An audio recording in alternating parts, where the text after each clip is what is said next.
시사톡 시시각각 시간입니다. 최용선 더불어민주당 싱크탱크 민주연구원 부원장, 김윤 국민의힘 서구을 당협위원장 두 분 모셨습니다. 어서 오십시오. 안녕하세요. 아니 이럴 수가 있습니까? 광주 MBC 보도 프로그램 중에 시사 영광로라고 있거든요. 네. 두 분 거기 나오시던데요. 네. 좋으셨습니까? 일부 여기서 몸을 다 풀고 네. 시사 영광로에 나가서는 현란한 드리블을 다 이렇게 골을 두 분 다 저도 넣고 우리 김윤 위원장도 넣고 그런 네. 것 같습니다. 아니 둘이 예. 서 있는 입장과 견해차는 분명히 있지만은 또 인정할 건 인정하고 또 합리적인 얘기하면 수긍하고 예. 또 세게 내 주장할 게 아니다 싶으면은 하기도 하고 하여튼 뭐 판단은 우리 시청자 여러분들이 하시겠죠. 예, 저도 보면서 반가웠습니다. 좋아서 말씀 한번 건네봤고요. 네. 근데 저희 이야기가 그렇게 가볍지만은 않아서 이번에 2차 검찰 수사심의위원회가 명품 가방을 건넨 최재형 목사 기소를 권고를 했습니다. 정치권도 크게 지금 술렁이고 있는데 뭐 국민의힘 민주당 분위기 전해주시겠습니까? 아니 우선 네. 죄송합니다. 사과부터 하십니까? 최상병 네. 오늘 그 동기들 저녁일이라는 것도 제가 미처 몰랐는데 아까 얘기해 주셔서 알았고 진작에 사실은 이게 올바로 해결을 했었어야 되는데 아직까지 못하고 있는 점은 저도 뭐 집권당의 위원장으로서 좀 다시 한번 좀 송구스럽습니다. 예. 네. 더더군다나 이제 근데 요즘 계속 벌어지는 일들이 더 이렇게 국민들을 답답하게 하는 오히려 풀어줘야 될 그런 어떤 역할은 거의 못하고 그런 게 누적되고 있어서 좀 안타깝습니다. 우리들이 해야 될 일이겠죠. 항상 네. 늘 같은 마음으로 이루어지지 않을까 생각해 봅니다. 일단 이 기소 권고 어떻게 보십니까? 반대 결정이 나와가지고 김건희 여사와는 그 수사심의위원회에서 기소 공고를 내렸는데 기소를 하지 않은 사례가 없다고 하더라고요. 불기소에 공고를 내렸는데 기소한 건은 한 4건 정도 되는데 기소 의견을 내린 건을 불기소하는 경우에는 없는. 그렇습니까? 네, 없는 상황이라고 하고 지난번에 제가 이 방송에서 말씀드렸는데 이제 사실 검찰이 불기소 이유서를 쓰려면 정말 명문을 써야 됩니다. 네. 왜냐하면 국민적인 눈높이와 시선들이 있는데 그거를 다른 얘기를 해야 되고 그걸 설득해야 되잖아요. 누가 보더라도 고개가 끄덕끄덕 거려야 되잖아요. 검찰은 사실 힘이 기소를 하지 않았을 때 가장 큽니다. 네. 검찰이 누군가를 수사를 봐주려고 했을 때 사실은 검찰의 힘이 세거든요. 그래서 불기소를 할 때 검찰이 드디어 이제 본인들의 힘을 마음대로 재판장에 끌고 가지 않고서도 본인들이 결론을 내려주는 거기 때문에 이번 사안은 되게 재밌었다고 하더라고요. 이게 재밌다는 표현이 맞는지는 모르겠지만 검사가 최재형 목사는 자기는 뇌물을 준 것으로 선물을 나는 이런 의도를 줬다라고 했는데 아니 그게 아니고 내가 보기에는 당신은 죄가 없다라고 그렇게 소명을 막 하려고 한 상황이어서 이게 공방이 거꾸로 된 상황이었다고 하고 그런데도 불구하고 김건희 여사랑 사실은 이건 자웅동체거든요. 한 몸이에요. 한 몸.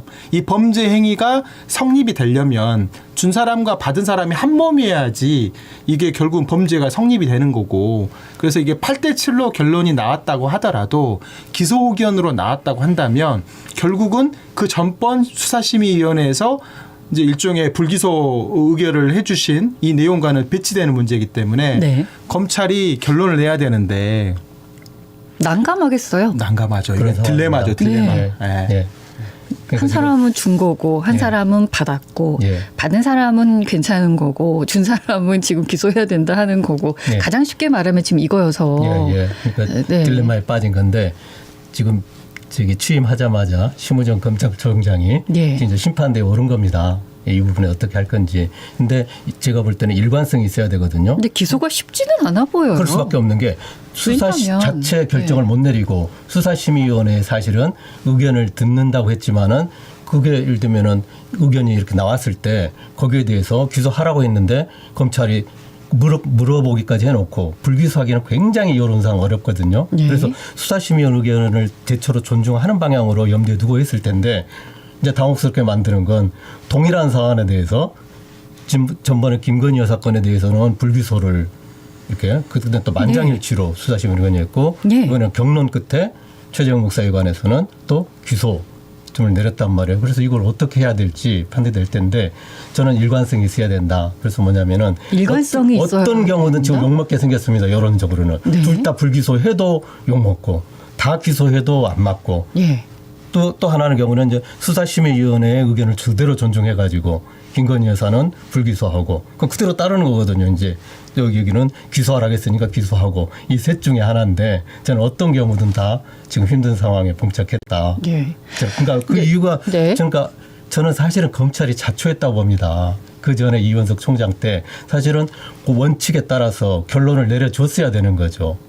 네. 예, 그걸 이렇게 미루고 이렇게 하면 또 책임을 회피하고. 윤석열 대통령도 이제 조사를 들어가야 된다는 얘기여서 아니, 그거 이제 의견인 거지. 거기까지 가는 건 저는 뭐 법리상 제가 뭐 직무 관련성이 전문가는 있기 때문에 이제 이런 결론이 나왔다고 했기 때문에 그러니까 기소가 된다면요. 된다면. 그 전에 이제 검찰이 국민권익위원회나 쉽지 지금 검찰의 현재 수사팀이나 뭔가 방향을 정해놓고 몰아갔던 측면들이 국민들은 다 그렇게 보고 있는 거 아닙니까? 네. 근데 수사심의위원회에서 결론은 어찌됐든 이거 국민적 법감정으로 보더라도 이게 뇌물의 성격으로 줬다고 하는데 그거를 아니라고 그렇게 앞단에서 만들어 놨으니 이걸 이제 어떻게 이제 뒤집어야 되는 상황인데 뭐 방법은 또 있죠. 검찰이 법 해석이나 법 적용에 어떤 능력이 부재해서 못했다고 한다면 이걸 특검으로 좀 넘겨주시면 그러면 그 특검에서 이 문제에 대해서 좀 더 분명한 답을 낼 수 있을 거라고 보여지거든요. 네. 우리 지금 중앙지검에서 딜레마에 빠져서 이러지도 못하고 저러지도 못한다고 한다면 공을 특검으로 넘겨주는 것도 방법이다. 저는 그렇게 생각합니다. 예.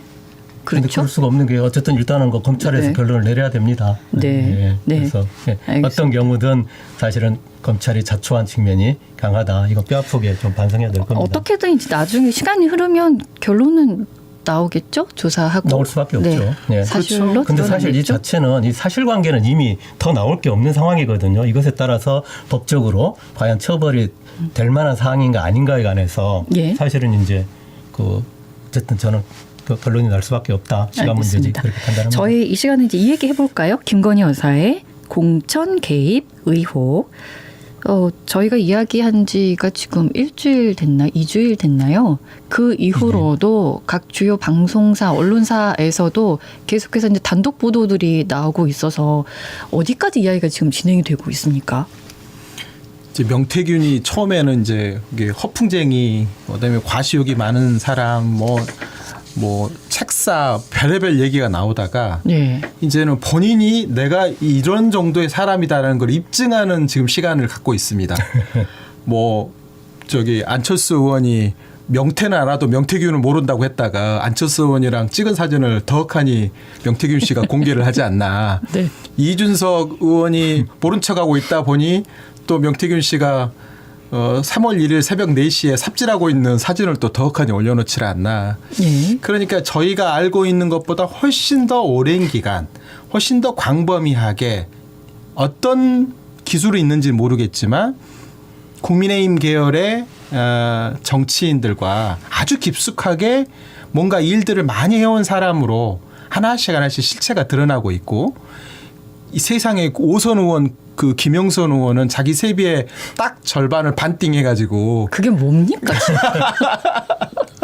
그러니까 처음에는 공천 개입한 책사로 알았는데 이게 아니라 우리는 국회의원 1명 뽑았는데 네. 국회의원이 2명이었던 상황을 지금 목도하고 있는 거죠. 그렇게 네. 해서 자기 올 세비의 절반을 그 세비를 받은 날 명태균 씨한테 현금으로 뽑아가지고 탁탁탁 이렇게 입금한 내역이 한 1억 원 정도 지금 야. 된 것으로 나오고 있고 그래서 이게 그냥 간단하게 처리할 사안이 아니라 이거는 광범위한 이제 수사와 압수수색과 뭐 계좌 추적과 이런 것들이 다 병행돼야 되는 거대한 게이트 사건으로 이제 지금 나아가고 있는데 예, 게이트를 붙여도 부족하지 않겠다 싶을 만큼 얘기들이 네. 쏟아지고 처음에 있어요. 저희가 얘기 나눌 때는 네. 뭐 이렇게까지 갈 거냐라고 김윤 위원장이 말씀하셨지만 저는 명태균 게이트라고 말씀드렸잖아요. 네, 지금 맞아요. 거기를 향해서 그러셨죠. 빠른 속도로 지금 나아가고 있는 것 같습니다. 그러니까 네. 이게 근데 이제 최초의 뉴스토마토 보도가 되면서 시작됐지 않습니까? 네. 근데 뉴스토마토에서 겨냥했던 것은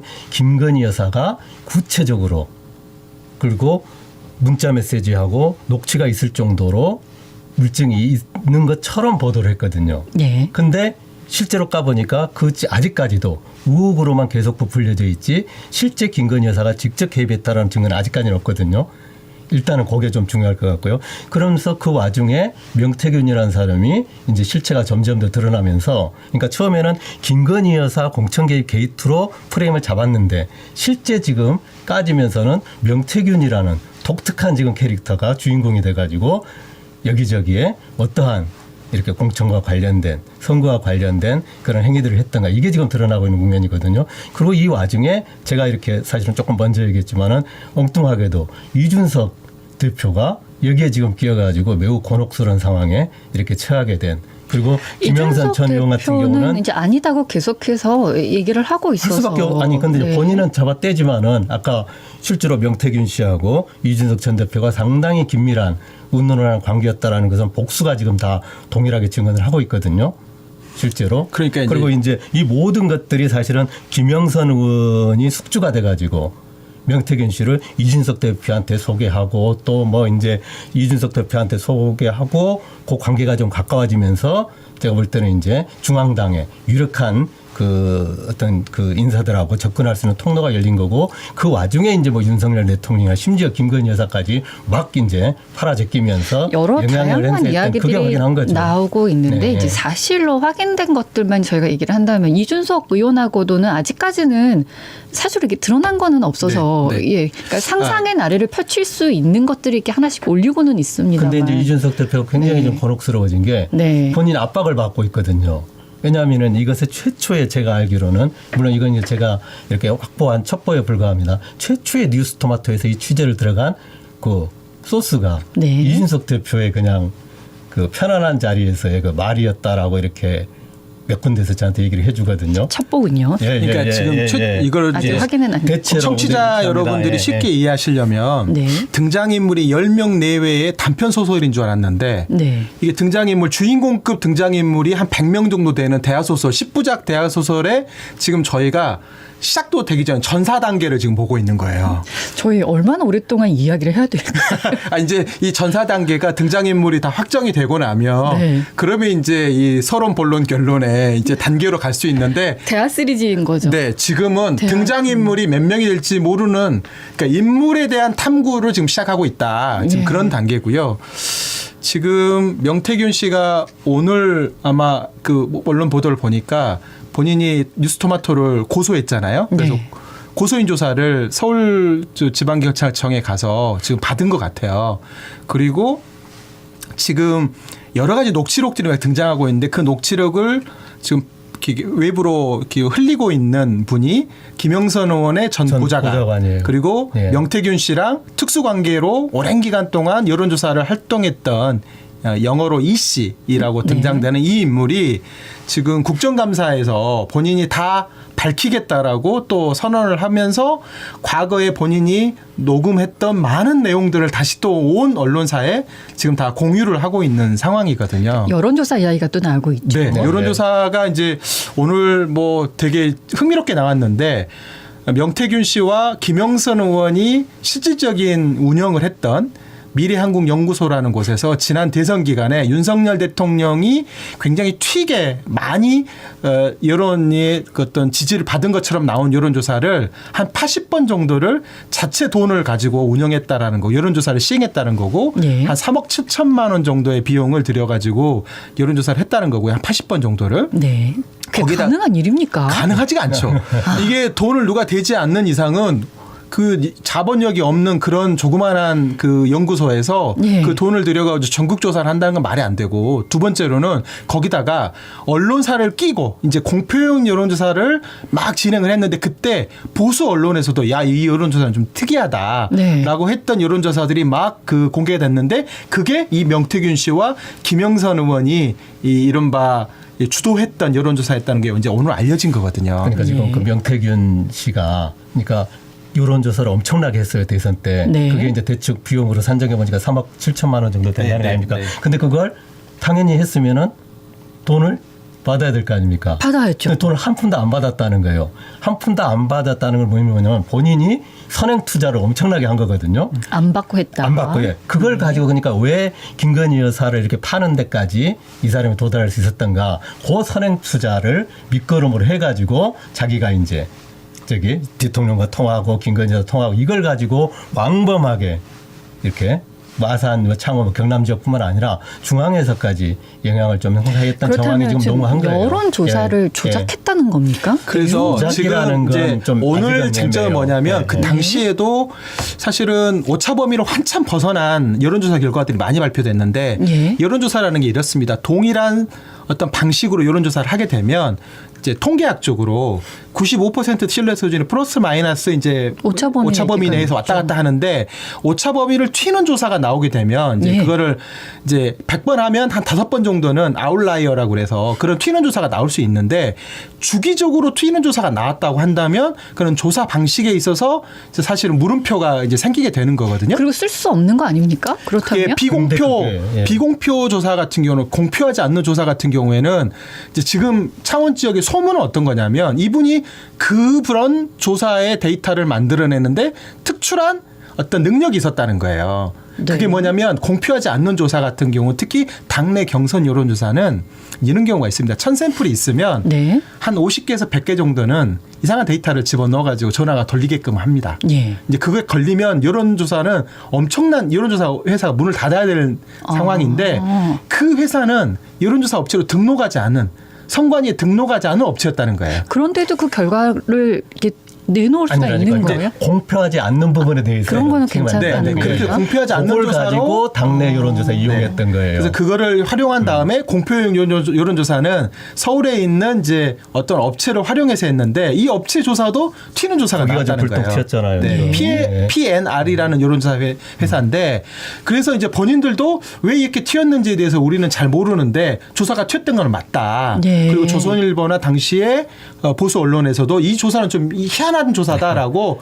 그때 기사가 난 적이 많이 있었거든요. 네. 근데 지금 이제 와서 보니 이 명태균이라는 사람이 그런 기술을 좀 활용하는 제가 지난 시간에 스핀 닥터라고 했는데 네. 그런 기술을 좀 넣어가지고 방향을 틀어버리는 그런 데 있어서 좀 역할을 좀 특출한 역할을 했던 그런 분으로 명태균 씨가 지금 알려지고 있어서 그래서 그게 뭔가에 도움이 됐습니까? 됐죠. 됐다고 왜냐하면 봐야죠. 그 예. 검찰총장 그러니까 이제 시절에 본인 영향력을 행사할 윤석열 수 있었던 씨가 거예요. 검찰총장 시절에도 그 조사를 선행적으로 해가지고 그걸 들고 가서 당신 출마하면 이거 된다라는 식의 그런 어떤 확신을 불러일으키는 일도 했다는 겁니다. 그러니까 간단히 얘기하면은 윤석열 대통령한테 접근하기 위해서 본인이 가진 여론조사라고 하는 여기에 특수한 기술을 실어가지고 과감하게 선행 투자해서 그걸 가지고 이제 정기적으로 리포트하면서 한마디로 영향을 행사했던 말하면 거예요. 붐을 일으켰군요. 그렇죠. 그러니까 왜냐하면 당내에서도 당내 그 기구를 통해 갖고 여론조사를 하는데 네. 이렇게 80번 정도를 아무 사람들한테 알려지지 않는 자본력도 없는 그리고 낙선한 전직 국회의원이 대표로 있는 여론조사를 활용해 가지고 기관을 활용해서 80번을 만들어서 윤석열 대통령이 갖다 줬다 한다면 김건희, 윤석열 이 두 부분은 사실 눈이 동그라졌을 겁니다. 그래서 이제 이건 이제 저의 약간의 뇌피셜인데 네. 왜 그 오밤중에 그 굉장히 그 영악한 분이거든요. 이준석 대표가. 영악한 그 분이 단어 쓰셔도 되겠어요. 예. 아유, 저하고 뭐 이렇게 그런 사이입니다. 네. 예. 그분이 굳이 그 오밤중에 거기까지 내려갔을까 하는 부분의 그 백그라운드에는 이미 그 명태균 씨에 대한 일정한 정도의 그 본인이 그 판단이 있는 거예요. 네. 그래서 뭔가 이제 그리고 특히 3월 1일 날 그때 당시 상황이 그 이준석 대표는 굉장히 어려운 상황이었거든요. 돈도 필요하고 적절한 예. 후보들 실제로 본인 자신도 이렇게 당선될 그런 확률이 매우 낮다고 평가된 그런 상황에서 뭔가에 제가 볼 때는 희망과 기대를 갖고 갔다. 이건 제가 상당히 자신 있게 얘기할 수 있습니다. 그래서 이 사다를 만들었다. 예. 뭐 이렇게 이야기를 먼저 겁니다. 들어보러 갔다는 건 사실은 뭐 잘못된 건 아니었기 때문에 근데 이제 그건 그 본인의 변명이고 주변에 이준석 대표가 어떤 그 양반입니까? 주변에 이제 이야기들이 사람들이 명쾌하지 않은데 네. 이렇게 보는 것이 이제 좀 있어서 그렇습니다. 그래서 제가 볼 예. 때는 그런 상당히 그 뭐라 그럴까 독특한 테크닉과 어떤 카리스마죠. 그런 파워가 있어요. 제가 이렇게 여러 사람 얘기 들어보니까 네. 거기에 많은 사람들이 지금 휘말려 들어간 그럼 그런 지금 상황이라고 보는 게 맞을 겁니다. 불편한 분들이 꽤 있으시겠는데요. 많죠. 왜냐하면 예. 통상 이제 100샘플의 여론조사를 하게 되면 네. 한 2,300만 원 정도의 비용이 들어가는데 지금 이 선관위에 보고된 정치 자금을 지출한 정치인들 중에 경남 지역의 정치인들 중에 한 5명 정도가 더 많은 비용을 부담하고 예. 그 여론조사를 수행한 또 내역들이 오늘 또 공개가 됐거든요. 그건 왜입니까? 그러니까 한 300만 원 정도 되는데 한 1,500만 원씩을 주고 한 분도 계시고 한 1,000만 원 네. 주고 한 분도 네. 계시고 그러니까 이 명태균 씨의 어떤 특출한 능력들을 믿고 좀 그분들에게 활용하겠다? 활용하기 위해서 돈을 또 탕납한 의원들이 김영선 의원뿐만이 아니라 여러 명들의 지금 이름이 거론되는데 네. 이제 이런 사안들이 이제 하나하나 이제 밝혀지다 보면 이게 단순하게 공천 개입했다는 한 건이 아니라 아까 제가 말씀드린 것처럼 대하사극이 될 수도 있다. 저는 그렇게 보여집니다. 그래서 그 10월 네. 달에는 이제 국정감사가 가장 기본적인 우리 이제 그 틀일 텐데 국감에서도 여기 이 얘기가 본인이 많이 지금 나오겠군요. 저기 녹취록을 이렇게 폭로한 그 이 모 씨, 그 김영선 원 전 보좌관하고 저기 명태균 씨도 국감장에서 나와서 이제 그 모습을 직접 라이브로 보게 될 것 같습니다. 시청률이 꽤 많이 나올 것 같습니다. 그래서, 아마 예. 저 어떤 드라마보다도 이번 국정감사는 네. 곳곳에서 아마 그 최고 시청률을 보여주는 드라마보다 더 정치 드라마 같은 일들이 벌어지지 않을까 네, 생각합니다. 아직까지도 대통령실 입장은 나오지 않고 입장을 못 내고 있습니다. 있죠. 아니 아까 말씀드렸던 대통령실 입장에서는 특별히 지금 낼 게 없는 거예요. 낼 게 현재로서는. 없다라고 볼 수도 있지만 현재로서는. 또 하나는 네. 자칫 잘못 대응했다가 어떤 불똥이 튈지 모르는 상황이 될 수도 있고 김건희 여사가 지금 많은 사람들한테 문자를 보내고 전화를 통화를 한 내용들에 대해서 확인이 안 된 상태이기 때문에 네. 이게 어떻게 될지 모르기 때문에 지금 아무 말도 못하는 상황, 부정도 못하고 저기 허위사실이라고 고발도 못하는 이런 상황으로 지금 발목이 잡혀 있다고 보여집니다. 예, 김건희 여사의 심정은 어떨까요? 내가 왜 그랬을까 이제 그렇게 생각하실 수도 있고 네, 이게 뭐 어때서 이렇게 생각하실 아니고 수도 제가 볼 때는 있고. 실제로 개입하지를 저는 못했다. 그러니까 주로 지금 녹취록에서 나오는 게 언제냐면 2022년 김영선 의원 그 재보궐선거 때가 나오거든요. 지금 중요한 건 올해 4월 달에 총선에 개입했다. 이건 지금 하나도 팩트가 안 나오고 지금 뭐만 밝혀지고 있냐면은 그리고 지금 이제 용산 대통령실하고 한동훈 대표하고 지금 계속해서 긴장 관계가 지금 지속되고 있는 게 한동훈 대표가 완전히 용산의 개입 자체를 원천봉쇄해 버렸거든요. 그러니까 실제로 4월 달 총선에는 통할 수가 없는 거예요. 아니, 근데 개입 여기서 자체가 우리가 어려운, 간과하고 있는 게 이런 상황이에요. 이제 한 언론에서 다시 또 이철규 당시의 공관위원이 용인 갑 지역구하고 창원 의창 지역에 일종의 김건희 여사가 일종의 개입한 것 같이 보여지는 또 녹취록이 공개가 됐잖아요. 서울의 네. 소리에서 네. 공개가 됐잖아요. 됐죠. 그것도 청와대 지금 대통령실의 선임행정관 출신의 출마자의 이름을 빌어서 입을 빌려서 그 내용들이 공개가 됐는데 이제 이런 내용들이 실제로 우리가 의혹으로만 지금 갖고 있는 김건희 여사가 어떤 방식으로 총선에 개입했는지를 우리가 예상할 수 있는 추론할 수 있는 아주 구체적인 내용들이 사실은 녹취를 통해서 또 나왔기 때문에 근데 또 사실이 아니라고 지금은 또 말씀을 하고 있으셔가지고. 근데 이제 그러기가 어려운 게 무혹이지 그것은 그게 오랜 기간 다르다니까요. 사실 네. 이런 게 있잖아요. 한 번이면 모르겠는데 한 2년에 걸쳐서 통화한 내용이 거짓말일지 사실일지를 모르는 상태에서 통화한 내용들이 어느 탁 찢어가서 내가 그거는 그때 그냥 허풍얘기였다라고 하기에는 신뢰가 가기가 좀 어렵고 또 하나는 대통령실에 어찌됐든 비서관 직무대리까지 하신 분의 발언이기 때문에 우리가 좀 더 이렇게 무게감 있게 좀 듣고 있는 상황이어서 이것들도 좀 더 진전된 내용들이 국정감사 기간에 나오지 않을까 이렇게 생각합니다. 네, 대목은 저도 알겠습니다. 뭐, 그분은 그렇습니다. 또 네. 이렇게 다시 거짓이었다라고 말할 수밖에 없는 이유가 아니 그분이 지금 수억 원을 받는 네. 공공기관에 상임감사로 또 이렇게 영전하셨거든요. 본인이 내가 그분을 김 여사가 피간분을 잘 도와가지고 내가 한 자리 해야 되니까 뭐 또 하겠다 이렇게 발언하셨는데 대체나 또 그 자리에 가 계시니까 네. 그 말이 또 신뢰감 있게 좀 들리는 겁니다. 알겠습니다. 오늘도 무거운 이야기지만 괴롭습니다. 예, 괴롭게 이야기 좀 나눠봤습니다. 시간이 너무 부족해요. 이따 가십시오. 고맙습니다. 감사합니다. 수고하셨습니다. 언제 어디서나 내 손 안의 뉴스. 강주 MBC 뉴스 유튜브 구독으로 함께하세요.